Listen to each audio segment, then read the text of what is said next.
नमस्कार, मैं हूं पूजा। उत्तर प्रदेश की बड़ी खबरों में आपका स्वागत है। आज है 19 जनवरी, दिन सोमवार। खबरों की ओर बढ़ने से पहले डालते हैं एक नजर आज की सुर्खियों पर। वसंत पंचमी के दिन बांके बिहारी संघ ब्रज में शुरू होगी होली। यूपी में 1 करोड़ महिलाएं बनेंगी लखपति। यूपी मतदाता सूची में घटा लिंगानुपात। राज्य में शुरू होगा जीरो पॉवर्टी अभियान। सुनील गावस्कर ने युवाओं को दिया मार्गदर्शन। चलिए अब बढ़ते हैं अब तक की बड़ी खबरों की ओर विस्तार से। सीएससी में 282 आधार पदों पर भर्ती का नोटिफिकेशन हुआ जारी। CSC e governance services India ने आधार सुपरवाइजर व ऑपरेटर की 282 पदों पर भर्ती के लिए अधिसूचना जारी की है। यह भर्ती जिला स्तर पर आधार सेवाओं के संचालन हेतु की जा रही है। आवेदन ऑनलाइन होंगे और अंतिम तिथि 31 जनवरी 2026 है। योग्यता में 12वीं पास या 10वीं के साथ आईटीआई व डिप्लोमा तथा यूआईटीआई मान्य सर्टिफिकेट अनिवार्य है। न्यूनतम आयु 18 वर्ष है। वेतन राज्य के अनुसार न्यूनतम मजदूरी पर आधारित होगा। चयन परीक्षा, सर्टिफिकेशन और राज्य टीम की स्वीकृति से होगा। वसंत पंचमी के दिन बांके बिहारी संघ ब्रज में शुरू होगी होली।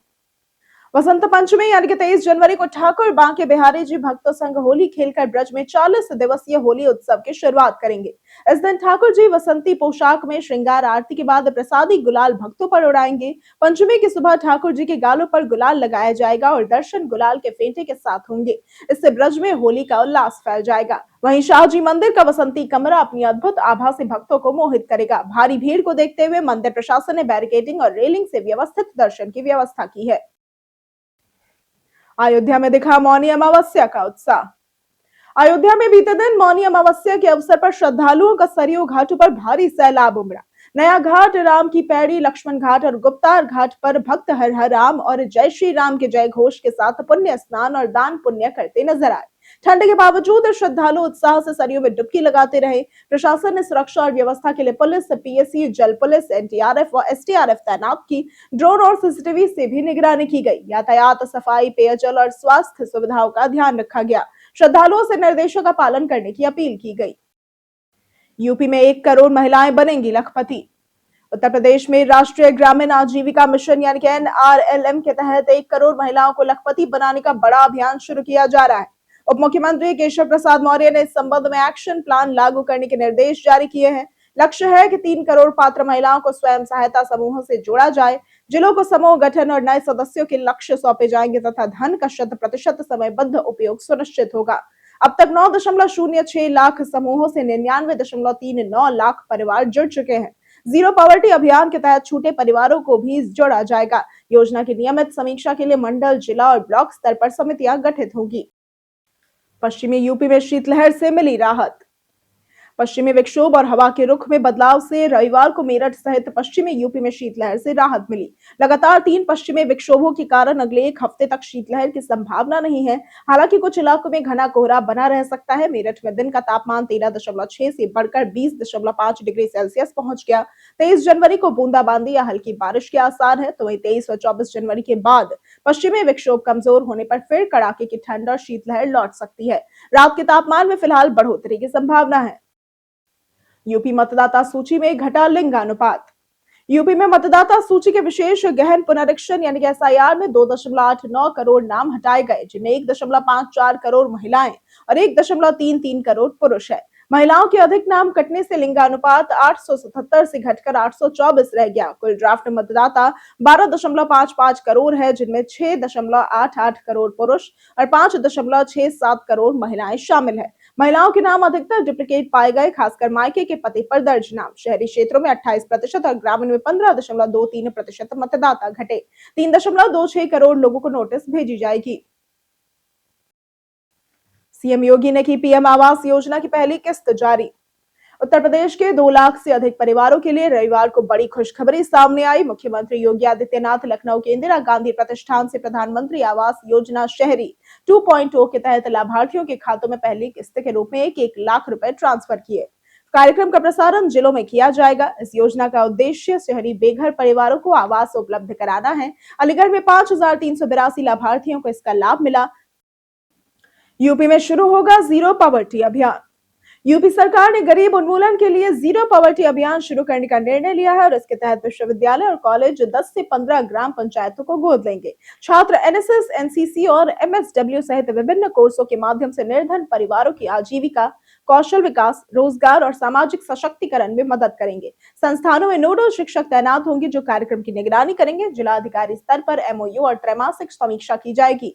पायलट प्रोजेक्ट पहले लखनऊ में शुरू होगा और सफल होने पर पूरे प्रदेश में लागू किया जाएगा, ताकि सभी पात्र परिवार सरकारी योजनाओं का पूर्ण लाभ प्राप्त कर सके। प्रधानमंत्री खाद्य योजना से मिलेगा गुड़ उद्योग को बढ़ावा।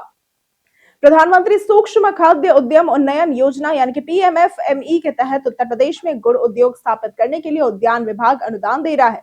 ये योजना बेरोजगारों को अपना व्यवसाय शुरू करने और रोजगार सृजन का अवसर देती है। आधुनिक मशीनों और स्वच्छ तकनीक से गुड़ एवं वैल्यू एडिशन उत्पाद जैसे कि तिलकुट, बादाम पट्टी बनाए जा सकते हैं। उद्योग की लागत पर अधिकतम 10 लाख रुपए या 35% तक की सब्सिडी दी जाएगी और गन्ना उत्पादन वाले किसान और पारंपरिक गुड़ निर्माता इस योजना का व्यक्तिगत या समूह के रूप में लाभ ले सकते हैं। आवेदन की अंतिम तिथि अभी तय नहीं हुई है। यूपी बोर्ड ने 896 शिक्षकों को किया डिबार। यूपी बोर्ड ने 2026 की हाई स्कूल और इंटरमीडिएट परीक्षाओं से 896 शिक्षकों को डिबार किया है। इन परीक्षकों पर पिछली परीक्षाओं में गड़बड़ी, गलत मूल्यांकन, फर्जी नाम से ड्यूटी और नकल जैसी अनियमितताओं के आरोप है। दंड की अवधि 3 साल से लेकर आजीवन प्रतिबंध तक है। प्रतापगढ़ के एक परीक्षक को आजीवन डिबार किया गया, जबकि मुरादाबाद, बहराइच और सहारनपुर के परीक्षकों पर भी कार्रवाई हुई। अयोध्या में गणित की कॉपी गलत जांचने पर एक शिक्षक पर 50,000 का जुर्माना और आजीवन प्रतिबंध लगाया गया, जिससे छात्र का संशोधित परिणाम जारी हुआ। बेसिक शिक्षा विभाग के ई ऑफिस न उपयोग करने पर वेतन रोका। उत्तर प्रदेश सरकार पारदर्शिता बढ़ाने के लिए ई ऑफिस के उपयोग पर जोर दे रही है, लेकिन बेसिक शिक्षा विभाग के 900 अधिकारी व कर्मचारी इसका प्रयोग नहीं कर रहे थे।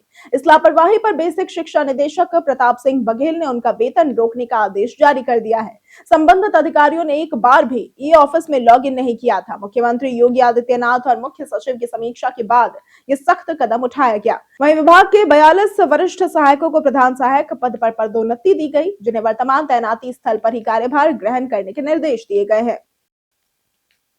मणिकर्णिका घाट पर बढ़ा सोशल मीडिया विवाद। मणिकर्णिका घाट प्रकरण में चौक थाने में 8 अलग अलग मुकदमे दर्ज किए गए। आरोप है कि सोशल मीडिया प्लेटफॉर्म एक्स पर देवी देवताओं और घाट के सुंदरीकरण कार्य को लेकर भ्रामक एआई जनरेटेड वीडियो और पोस्ट शेयर किए गए हैं, जिससे समाज में भ्रम और आक्रोश फैलाने का प्रयास हुआ है।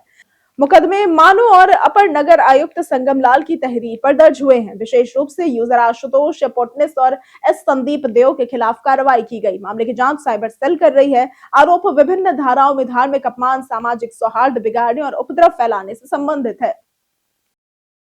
शराब कर ने राजस्व में दिखाई बढ़त।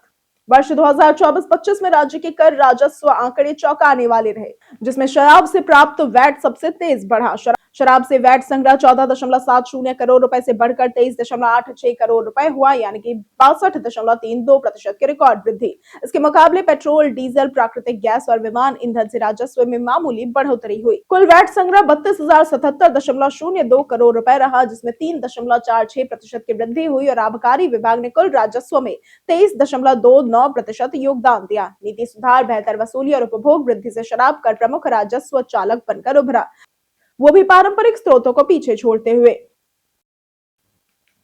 यूपी हेल्थ टेक कॉन्क्लेव ने की नई पहल की शुरुआत। मुख्यमंत्री योगी आदित्यनाथ ने यूपी हेल्थ टेक कॉन्क्लेव 1.0 का शुभारंभ करते हुए कहा कि उत्तर प्रदेश सिर्फ 25 करोड़ की आबादी वाला राज्य नहीं, बल्कि देश और पड़ोसी राज्यों की स्वास्थ्य आवश्यकताओं का प्रमुख केंद्र भी है। प्रदेश में medical technology, health care innovation और फार्मा मैन्युफैक्चरिंग को राष्ट्रीय व वैश्विक हब बनाने की पहल की जा रही है। आयुष्मान योजना के तहत 5.5 करोड़ परिवारों को 5 लाख तक की निःशुल्क स्वास्थ्य सुविधा मिली। मुख्यमंत्री ने यूपीआईएमआरएएस डिजिटल प्लेटफॉर्म और एसओपीज पुस्तक का लोकार्पण किया, जो मेडिकल रिसर्च, क्लिनिकल ट्रायल और पारदर्शिता में महत्वपूर्ण भूमिका निभाएंगे।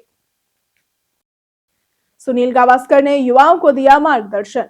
सुनील गावस्कर ने युवाओं को मार्गदर्शन देते हुए कहा कि आईपीएल जैसी लीगों की सफलता ने अन्य खेलों के लिए रास्ता खोला है। उन्होंने बताया कि सही समय, योजना और मजबूत फ्रेंचाइजी चयन से ही लीग सफल होती है। युवाओं को विश्व कप जैसे बड़े लक्ष्य पर ध्यान केंद्रित करना चाहिए, न कि हर गेंद पर बड़ा शॉट मारने की कोशिश में जल्दी आउट होने पर। उनके अनुसार अनुभवी मार्गदर्शन और मानसिक मजबूती ही बड़े मैचों में सफलता का फर्क तय करती है। हम प्रतिदिन आपसे 5 ऐसे जरूरी सवाल और उसके जवाब बताएंगे जो कि यूपीपीएससी जैसे अन्य प्रतियोगी परीक्षाओं में काम आएंगे। सवाल इतिहास, यूपी स्पेशल, विज्ञान, करंट अफेयर्स और भूगोल से रहेंगे। पूछे गए 5 सवालों में आपने कितना सही उत्तर दिया, ये हमें कमेंट करके जरूर बताएं। हमारा पहला सवाल है, इनमें से किस राज्य सरकार को सुप्रीम कोर्ट ने सारंडा वन को वन्य जीव अभयारण्य घोषित करने का आदेश दिया है? ए अरुणाचल प्रदेश, बी बिहार, सी झारखंड या फिर डी तमिलनाडु? इसका सही जवाब है सी झारखंड। हमारा दूसरा सवाल है, इनमें से किस राज्य से संबंधित अंबाजी संगमरमर को हाल ही में जीआई टैग दिया गया है? ए हिमाचल प्रदेश, बी पंजाब, सी गुजरात या फिर डी बिहार? इसका सही जवाब है सी गुजरात। हमारा तीसरा सवाल है, इनमें से किस राज्य में हर साल रॉलेन उत्सव मनाया जाता है? हिमाचल प्रदेश, बी बिहार, सी तमिलनाडु या फिर डी सिक्किम?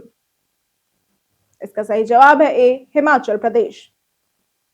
हमारा चौथा सवाल है, इनमें से किस राज्य में 56वां भारतीय अंतरराष्ट्रीय फिल्म महोत्सव आयोजित किया जाएगा? ए गोवा, बी बिहार, सी मध्य प्रदेश या फिर डी राजस्थान? इसका सही जवाब है ए गोवा। हमारा पांचवा सवाल है, इनमें से किस देश ने नार्को आतंकवादियों के खिलाफ ऑपरेशन सदर्न स्पीयर शुरू किया है? ए भारत, बी दक्षिण कोरिया, सी अमेरिका या फिर डी ऑस्ट्रेलिया?